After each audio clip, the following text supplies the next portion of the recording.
Добрый день, дорогие! Когда вы заказываете дом в нашей компании или еще в какой-то, вы обращаетесь к живым людям, к архитекторам, проект-менеджерам.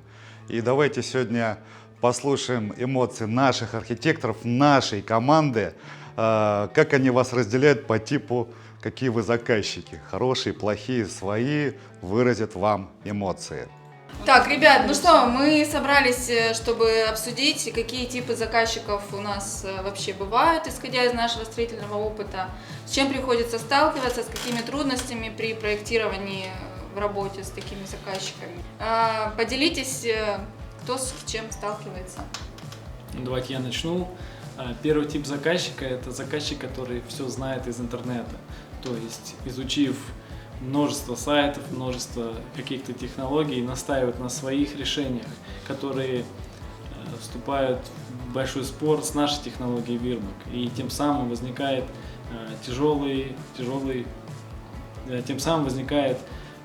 сложное общение с заказчиком, так как у самого непосредственного человека возникает мнение.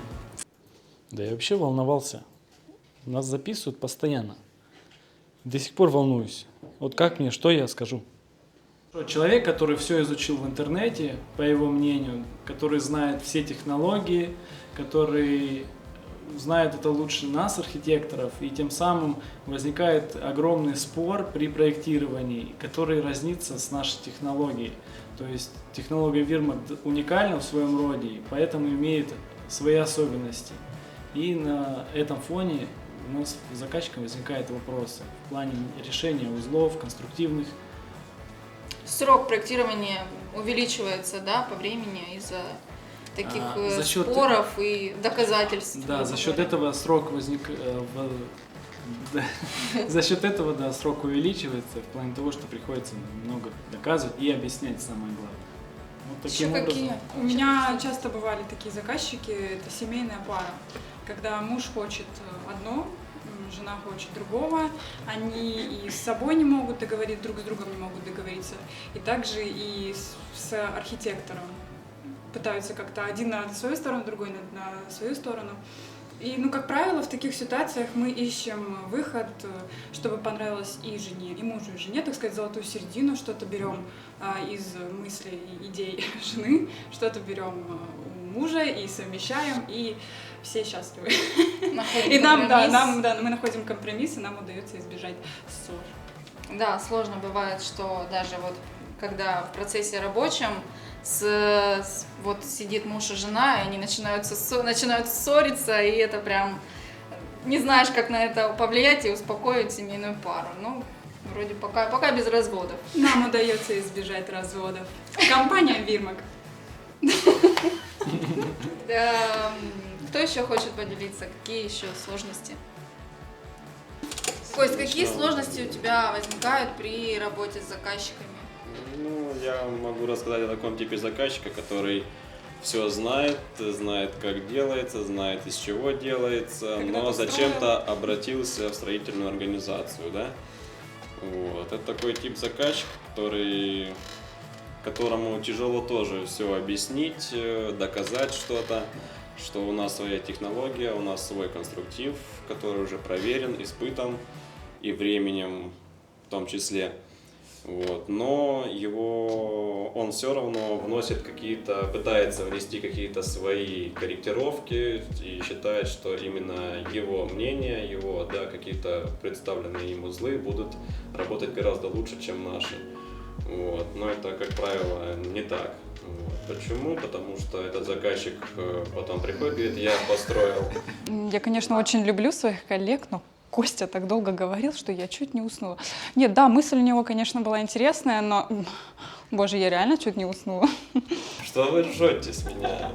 Ты, наверное, имел в виду то, что человек уже имеет какой-то опыт в строительстве, и тем самым он пытается внести корректировки. Он считает, что он имеет опыт строительства. Он построил какую-то маленькую баню или теплицу построил и думает, что знает. Но не просто в интернете, как я говорил.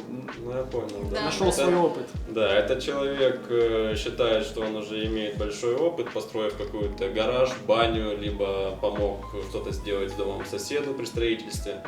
Вот. Кстати, часто спрашивают, например, некоторые заказчики: а сколько вам лет? Ну, то есть считая, что возраст архитектора имеет какую-то роль в опыте, и насколько он опытен, и можно ли ему доверяться в проектировании каких-то узлов. Маленькая ремарка. На возраст не смотрите. У некоторых за плечами по нескольку сот объектов. У некоторых пускай 10, но это совместная командная работа. Это очень важно. Команда.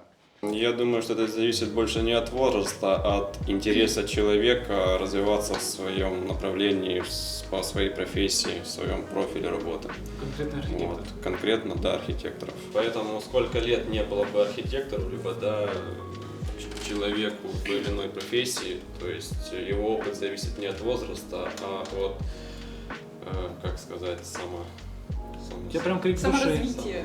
Да, саморазвития. Вот. Вовлеченности какой-то. Вовлеченности в свою работу, И в свою еще профессию. склада ума. Склада ума? Да. Серьезно?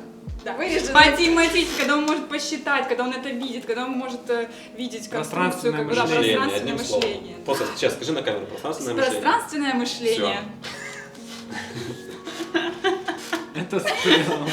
Я хочу сказать о коллективе, потому что чем лучше коллектив, тем лучше работы, тем работа интересней, качественней, и коллектив должен всегда держаться друг за друга, помогать друг другу в чем-то, в каких-то решениях, советоваться, вот, и приходить к чему-то одному общему, потому что все. А потом включается Нина, и все летит.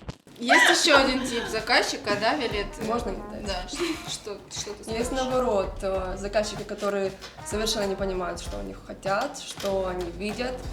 Хотят они плоскую крышу, либо хотят они скатную крышу, у них нет представления совершенно. И когда спрашиваешь, интересуешься, С чего начать, да? Не стиля какого-то определенного, не состава помещений, сколько спален нужно в доме, да? То есть вообще нет. может быть 2, может быть 3, так все-таки 2 или 3.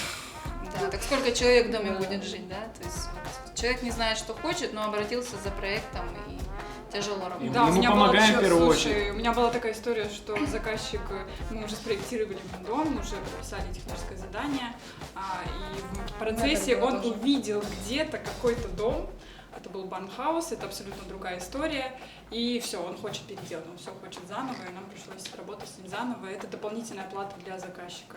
Или бывает, когда акт подписан, когда уже все решено, архитектурная часть сделана. Работа принята. Да, он решает передвинуть перегородку чуть-чуть вправо. Чуть-чуть вправо, это получается вся спецификация, она просто теряется. Это балки нужно передвинуть все. Да, малейшие весь конструктив, изменения, да. которые он считает это небольшие изменения. Для него это глобальные изменения могут Для нас, оказаться да. для нас. Да.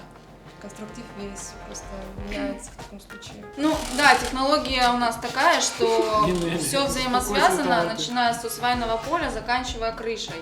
То есть весь конструктив, он держит друг друга, все связано. И если где-то что-то поменять, как кажется заказчику, это легко, Меняется это абсолютно везде. нужно менять Просто. очень много этапов, да, в конструктиве, чтобы все это опять-таки встало на свои места. И очень огорчают такие ситуации, потому что ты думаешь, что уже сдал проект, и что уже все решено, а нет. Я очень люблю этих ребят, особенно Костю. Костя, ты всем прям онлайн. Заканчиваешь проект, когда он печатается, публикуется, это всегда для каждого архитектора это радость. Ну и самый, наверное, приятный и самый, наверное, лучший заказчик, это заказчик, который знает, чего он хочет. Он обратился с определенным планом, с определенным стилем. Он полностью доверяет архитектору и говорит, сделайте так, как вы считаете нужным, потому что я вам доверяю. Он не вникает в конструктив, он не вникает в какие-то особенности. Чаще всего проектирование заканчивается в максимально быстрый срок с таким заказчиком. И строительство тоже проходит комфортно и для него, и для нас. Все гладко и без каких-то проблем. Это что? Надо что-то завершить. Да, нужно То есть, если прежде чем прийти в какую-то давай строительную скажем, организацию, друзья. заказать тот или иной проект, вы должны сесть дома в кругу семьи, определиться с данным решением своим, как что вы хотите, сколько вы хотите, как вы хотите. И после этого уже идти в какую-то строительную организацию, конкретно лучше к нам идти. Вот. И все. До свидания всем. А каким заказчиком себя считаешь ты? У меня себе вопрос. Паш, заканчивай. Спроектируем вам дом, там каркасный, панельный. Приходите, записывайте и звоните. Что могу сказать? Мы все люди, мы любим пошутить, посмеяться. В рабочее время тоже бывает такое, хоть нас за это ругают. И иногда приходится говорить очень громко. Мои коллеги говорят, давай потише. А тихо по-английски очень тяжело разговаривать. Да. Надеюсь, вы подчеркнули что-то важное, интересное для себя от наших архитекторов. Кто-то примерил роль заказчика того или иного на себе. Мы постарались в шуточной форме объяснить процесс работы с вами, с нашими дорогими заказчиками. Но мы вас любим, обращайтесь к нам и нашим архитекторам.